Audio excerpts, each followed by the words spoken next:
আসসালামু আলাইকুম। এটেন বাংলার প্রতি ঘন্টার সংবাদে সবাইকে স্বাগত জানাচ্ছি আমি অনামিকা হাসান পুনম। তত্ত্বাবধায়ক সরকার ব্যবস্থা বাতিল করে সংবিধানের পঞ্চদশ সংশোধনী কেন অবৈধ ঘোষণা করা হবে না তা জানতে চেয়ে রুল জারি করেছে হাইকোর্ট। বিচারপতি নাইমা হায়দার ও বিচারপতি শশাঙ্ক শেখর রায়ের দ্বৈত বেঞ্চ এই রুল জারি করেন। সংবিধানের পঞ্চদশ সংশোধনী জাতীয় সংসদে পাশ হয় 2011 সালের 30 জুন। এর 3 দিন পর 3 জুলাই রাষ্ট্রপতি অনুমোদন দেন। এই সংশোধনীর মাধ্যমে তত্ত্বাবধায়ক সরকার ব্যবস্থা বাতিল করা হয়।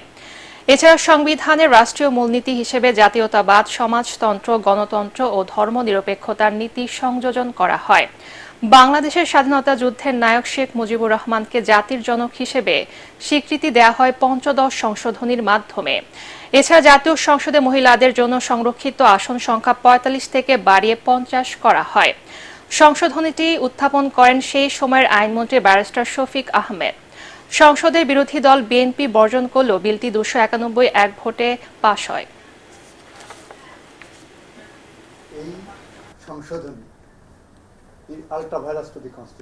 সংবিধানের মৌলিক কাঠামোটা পরিবর্তন করে দিয়েছে। এই সংশোধনের মধ্য দিয়ে গণতন্ত্রহীনতার দিকে বাংলাদেশ এগিয়েছে।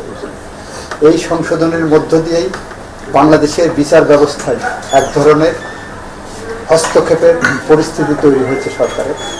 এই জায়গাগুলো থেকে সরকার হয়তো যারা পিটিশন করেছেন তারা দীর্ঘদিন ধরে কনসাস সিটিজেন হিসেবে বাংলাদেশে তাদের ভয়েস রেজ করেছেন, সেই জায়গা থেকে তারা করেছেন। আমরা এটা এক্সামিন করে দেখব। বিগত আওয়ামী সরকারের আমলে নির্বাচিত 493টি উপজেলার চেয়ারম্যান, 323টি পৌরসভার মেয়র ও 60 জেলা পরিষদের চেয়ারম্যানকে অপসারণ করে প্রজ্ঞাপন জারি করেছে স্থানীয় সরকার বিভাগ। উপসচিব মোহাম্মদ মাহবুব আলমের সই করা এক প্রজ্ঞাপনের মাধ্যমে তথ্য জানানো হয়। এতে বলা হয়, স্থানীয় সরকার অধ্যাদেশ 2024-এর ধারা 32-এর ক প্রয়োগ করে 323 পৌরসভার মেয়র, 493 উপজেলার চেয়ারম্যান ও 60 জেলা পরিষদের চেয়ারম্যানকে নিজ নিজ পদ থেকে অপসারণ করা হলো। শূন্য ঘোষিত এসব উপজেলা, পৌরসভা ও জেলা পরিষদের এসব পদে এরই মধ্যে প্রশাসক নিয়োগ দিয়েছে সরকার। ডিবির সাবেক অতিরিক্ত কমিশনার হারুনুর রশিদের বিরুদ্ধে দুর্নীতির তথ্য অনুসন্ধান শুরু করেছে দুর্নীতি দমন কমিশন। এজন্য 3 সদস্যের কমিটি গঠন করা হয়েছে। এদিকে বিগত আওয়ামী লীগ সরকারের 41 মন্ত্রী এমপির দুর্নীতি অনুসন্ধানের সিদ্ধান্ত নিয়েছে দুদক।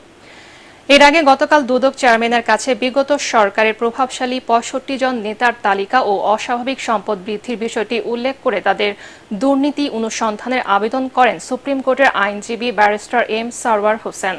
সাবেক মন্ত্রী প্রতিমন্ত্রীদের মধ্যে যাদের নাম রয়েছে তারা হলেন বাণিজ্য মন্ত্রী টিপু মুন্সি, সাবেক বিদ্যুৎ ও জ্বালানি প্রতিমন্ত্রী নসরুল হামিদ বিপু, সাবেক খাদ্যমন্ত্রী সাধন চন্দ্র মজুমদার, সাবেক আইনমন্ত্রী আনিসুল হক, সাবেক শিক্ষামন্ত্রী ডাক্তার দীপুমণি, সাবেক ত্রাণ ও দুর্যোগ প্রতিমন্ত্রী ডাক্তার এনামুর রহমান, সাবেক স্বাস্থ্যমন্ত্রী জাহিদ মালেক এবং সাবেক স্থানীয় সরকার মন্ত্রী তাজুল ইসলাম।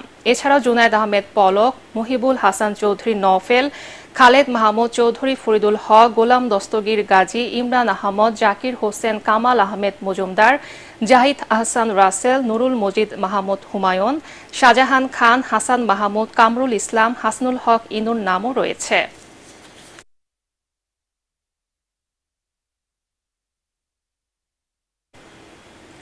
ছাত্র জনতার বিজয়কে নস্যাৎ করতে পরাজিত শক্তি দেশের বিভিন্ন স্থানে গোলযোগ সৃষ্টি করে বিএনপির উপর দায় চাপানোর চেষ্টা করছে বলে অভিযোগ করেছেন দলের মহাসচিব মির্জা ফখরুল ইসলাম আলমগীর।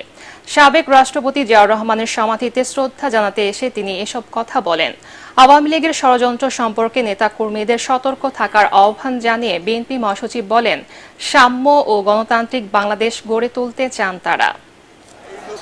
ছাত্র জনতার আন্দোলনের মধ্য দিয়ে যে বিজয় অর্জিত হয়েছে সেই বিজয়কে আমরা সুসংগত করি।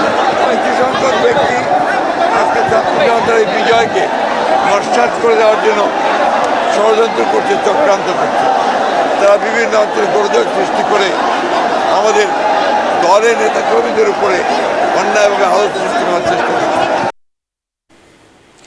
রেলওয়ের লোকজনের টিকিট কালোবাজারিতে জড়িত বলে জানিয়েছেন রেলওয়ে উপদেষ্টা ফাউজুল কবির খান।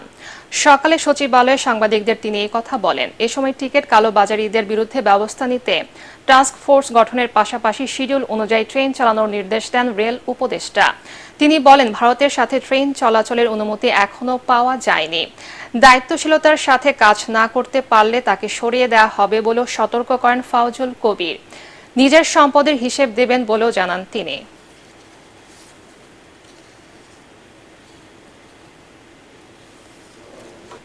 আমরা যদি এখন নিজেরা যদি আগের মতো ব্যবহার করি তাহলে কিন্তু চলবে না। আগে আপনি মনে করতেন যে আপনাকে সরকারের অফিসার আপনাকে আপনার বস দেখতেছে, এখন কিন্তু হাজার হাজার চোখ আপনাকে দেখতেছে।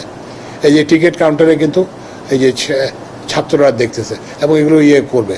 তো এগুলো যদি আমরা কোনো রিয়েল না করতে পারি, আমি তো ব্যক্তিগতভাবে চলে যাব, কিন্তু আপনাদের জন্য ভয়াবহ পরিণত থাকে। তো ওই জন্য এই যে আমাদের সবাইকে এই জনপ্রত্যাশাটাকে পূর্ণ করতে হবে। পরবর্তী সংবাদ দেখার আমন্ত্রণ জানিয়ে এখনকার মতো শেষ করছি। এটিএন বাংলা সংবাদ ইউটিউবে দেখতে ব্রাউজ করুন youtube/ATN বাংলা নিউজ। ধন্যবাদ সবাইকে।